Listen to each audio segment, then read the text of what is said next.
एक इथोलॉजी का टॉपिक है जो कि एमएससी में है और शायद ये बीएससी में भी है। तो इसे हम पढ़ेंगे। इसको कहते हैं मोड्स ऑफ कम्युनिकेशन का। एनिमल बिहेवियर में मोड्स ऑफ कम्युनिकेशन में पहला जो है वो हमारा केमिकल कम्युनिकेशन है। ये एक तरीके से ओल्डेस्ट मेथड है डिटेक्शन के लिए कि हमसे पहले वाला जो मेरा साथी है वो कहाँ पे है। तो ये फेरोमोन्स के थ्रू करा जाता है और ये मोस्टली आप देखना चाहें तो ये आंट्स में होता है। आंट्स जो है एक तरीके से केमिकल रिलीज़ करती हैं और जब वो एक फूड का डिटेक्शन कर लेती हैं जिसकी वजह से जो बाकी आंट्स हैं वो उस केमिकल या उस फेरोमोन को स्मेल करते हुए वहाँ तक पहुँचती हैं।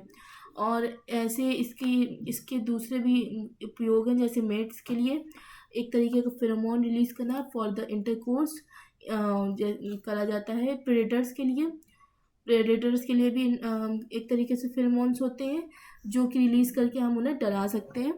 और एक मार्किंग टेरिटरी मार्क करने के लिए भी पैंथर्स, लायंस और टाइगर्स फेरोमोन्स रिलीज़ करते हैं। और यूजली जो है आप देखना चाहेंगे तो देखिएगा डॉग्स ना वहाँ पे यूरिन कर देते हैं जहाँ पे उनका एरिया होता है कि उसे स्मेल करके दूसरे मेल डॉग्स जो हैं उन पे ये लिमिट है उनकी और वो वहाँ पे ना आए। अब हम विजुअल पे चलते हैं। तो विजुअल पे जो है बहुत सारे विजुअल्स होते हैं। तो पहला विजुअल जो हम समझ रहे हैं वो है गेस्चर।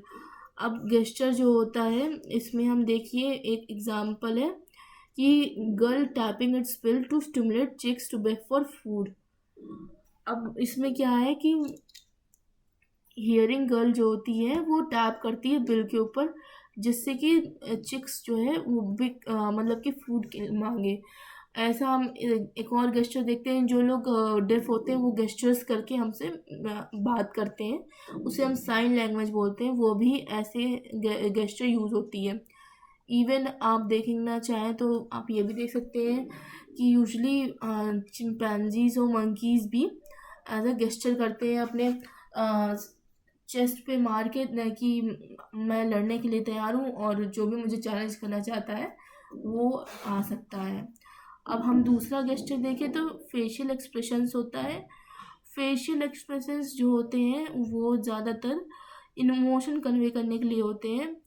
और फेशियल एक्सप्रेशंस के लिए हम बहुत सारे एनिमल्स ले सकते हैं। पहला एक बहुत कॉमन टाइप का वो है जब हमारा क्या कहते हैं चिंपैंजी या आप लंगूर को देखना चाहें तो वो लोग जो है डराने के लिए अपना माउथ ओपन करके डराते हैं कि भाग जाओ। और ऐसा होता है कि जब आप कहीं मंदिर जाएं तो वहाँ पे आपसे कोई चीज़ अगर आपके पास है तो वो लेके भागने के से पहले वो आपको चढ़ा के जाते हैं, तो उसे फेशियल एक्सप्रेशन बोल सकते हैं हम। अब हम गेज फॉलोइंग बोलेंगे। तो गेज फॉलोइंग का सबसे बड़ा एग्जाम्पल है टाइगर। टाइगर जो है वो डरता है जब भी आप उसकी आँखों में आँखें डालेंगे। और जब भी आँखों में आँखें डाल के आप एकदम कांस्टेंट रहेंगे, जैसे एकदम सही देखते रहेंगे, तो टाइगर को डर लगता है। उसे लगता है कि मुझे ये पर्सन मारेगा। तो इसलिए वो गेज फॉलोइंग जो होती है वो टाइगर में सबसे ज़्यादा वो पाई जाती है। इवन जो क्या कहते हैं फोटोग्राफर्स होते हैं जब शूट के लिए जाते हैं वाइल्ड लाइफ फोटोग्राफर्स, तो वो ऐसा माना जाता है कि अगर उनकी आँखों में आप आँखें डाल के रहेंगे तो फिर वो आपको इतना ज़्यादा नुकसान नहीं पहुंचाएंगे, क्योंकि जैसे ही आपकी आँखें मूवमेंट हुई तो उसे लगता है कि वो अब अटैक कर सकता है, ये इंसान वीक है। अब हम जाएंगे कलर चेंज पे। कलर चेंज जो होता है वो काफ़ी डिफरेंट टाइप्स ऑफ एनिमल्स करते हैं। अब जैसे एक तरीके से बर्ड्स होती हैं वो विंटर्स में जो होती हैं वो डार्क कलर की हो जाती हैं और समर्स में जो होती हैं वो वाइट कलर की हो जाती हैं। और एक तरीके से कैमलियन होता है वो भी कलर चेंज करता है मेटिंग के लिए। और सिफेलोपोड्स भी कलर चेंज करते हैं कोर्टशिप के लिए। अब बायोलुमिनेंस जो होता है वो एक तरीके से डीप सी ऑर्गेनिजम्स करते हैं और फायरफ्लाइज करती हैं, ग्लो वर्म्स करते हैं। एक तरीके से फायरफ्लाइज ग्लो करती हैं फॉर द कम्युनिकेशन। और उसके बाद हम आते हैं ऑडियो पे। ऑडियो में हमारा आता है एक वोकलाइजेशन, स्टूडियोलेशन एंड अदर साउंड।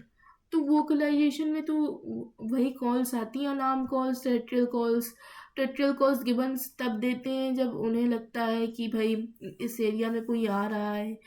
तो उसकी वजह से फ्रॉक्स भी मीटिंग कॉल्स देते हैं जब हमारा रेनी सीजन चल रहा होता है, तो फ्रॉक्स मीटिंग कॉल्स देते हैं। बहुत ज़्यादा आवाज़ें आती हैं टर टर की, तो आप सुन ही सकते हैं, उसमें आता है।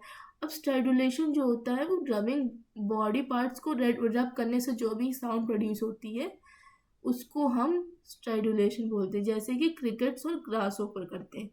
अब अदर साउंड में हम आता है हमारा रेटल टेल वाइब्रेशंस, जो कि रेटल टेल वाइब्रेशन करके वो जो है अपने प्रे को बुलाता है, और जिसकी वजह से जब वो प्रे आ जाता है तो उसे वो खा लेता है। तो इस ये एक बहुत बड़ा एग्जाम्पल है इसका।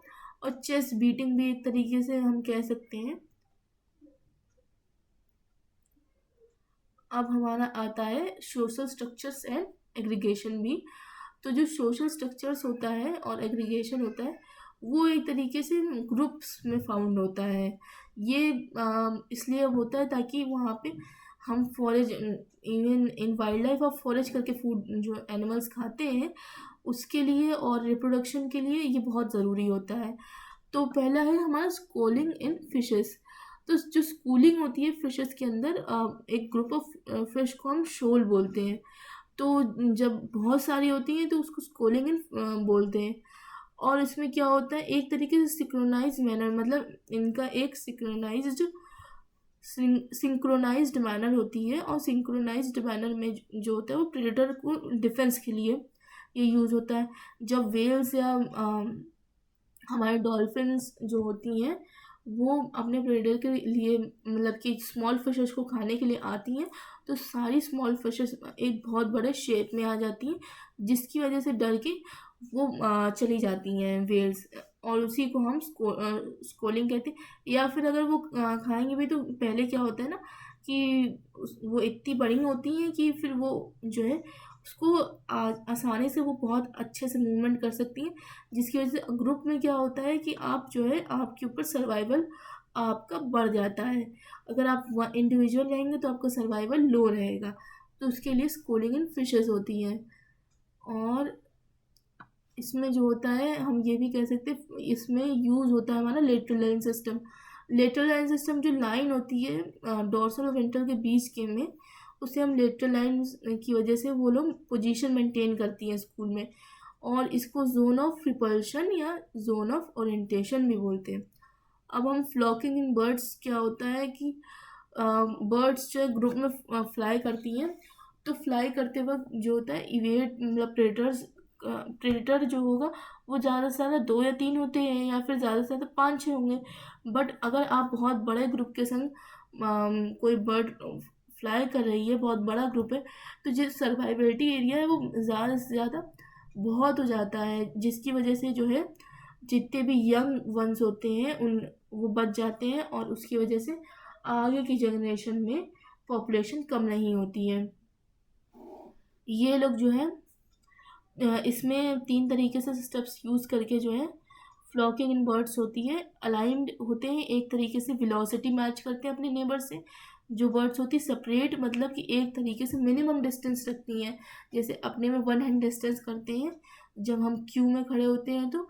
और कोहेशन मतलब कि एक तरीके से उतना एवरेज पोजीशन रखती हैं जिससे कि हमारे सेंटर मास जो है हमारे नेबर से अलाइन है। अब हम herding in mammals. Herding in mammals में मतलब हो गया जो हर्ड के अंदर मैमल्स चलते हों। अब इसके अंदर जो है ये सेफ्टी के लिए फॉरेजिंग, मैंने जैसे पहले भी बताया, तो ये टेरिटरियल हर्डिंग्स भी होती हैं, जिसमें एक तरीके से मेल्स जो होते हैं वो टेरिटरी डिफेंड करते हैं, और जिसके अंदर बहुत सारी फीमेल्स और उनके बच्चे होते हैं। ये ज़्यादातर फाउंड करी जाती है लायंस में।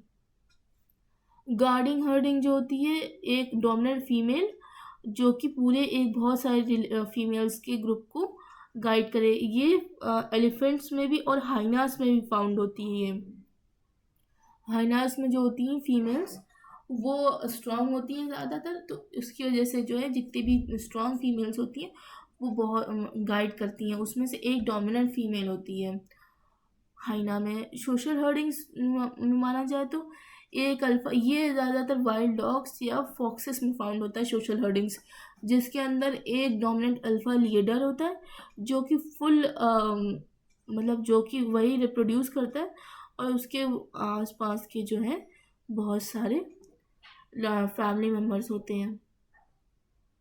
अब आगे का मैं दूसरी क्लास में पढ़ाऊँगी। Thank you. और आप लोग को कोई भी दिक्कत हो या फिर कोई भी आप कुछ समझ में ना आ रहा हो तो आप पूछ सकते हैं। ये एमएससी के लिए था, ये उस उन बच्चों के लिए जो जिनको उन्होंने बिल्कुल भी नहीं पढ़ा है, उन्हें थोड़ा बहुत समझने चाहिए, तो उसके लिए मैंने बताया।